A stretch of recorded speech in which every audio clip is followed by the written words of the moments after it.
Washington. So how has Israel reacted to the latest talks on Iran's nuclear program? Let's find out by talking to our correspondent Matthew Kalman in Tel Aviv. Matthew, hello there. Tell us about the reaction by Israel to the apparent positive atmosphere in these latest talks between Iran and the six world powers. The Israelis have been following these talks in Geneva very closely, and their reaction, in contrast to the rest of the world this morning, is one of suspicion and fear. The Israelis are very concerned that the Iranians are duping the international community into letting up on the sanctions with smiles and a public relations exercise. The Israelis say that the Iranians should be judged not on their PowerPoint presentations, but on what they actually do on the ground.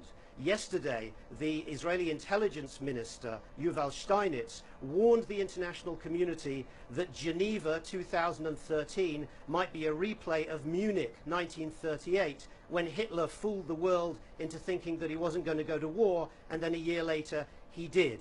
This morning, we have Ze'ev Elkin, the deputy Israeli foreign minister, saying that the international community must not make the same mistakes that it's made in the past, that it must continue to impose the sanctions regime, it must continue to maintain a credible military threat.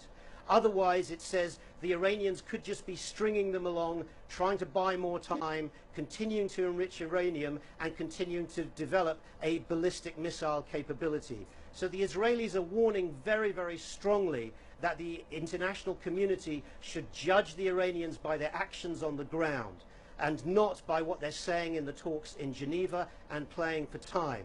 Earlier this week, the Israeli Prime Minister Benjamin Netanyahu, speaking about the lessons of the 1973 war against neighboring Arab countries, said that the lesson of that war was that Israel must always be prepared, if it needs to launch a preemptive military strike, even if that would be unpopular, and even if it had to go it alone. And that was seen as a very clear warning that the Israelis, if they feel they're endangered, are prepared to go it alone. Right, and Matthew, Iran wants international sanctions to be lifted in exchange for new concessions. That's quite obvious. But Israel says, as you mentioned, the current sanctions should be maintained, and even with a stronger attitude toward the whole process. What does Israel actually want to see from the talks?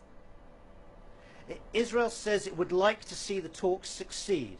It would like to see a diplomatic solution, and Netanyahu also said that here is an opportunity to actually achieve a diplomatic solution, but by that he means a complete end to the enrichment of uranium in Iran, the breakup of its current stockpiles of nuclear material, and an end to its ballistic missiles program.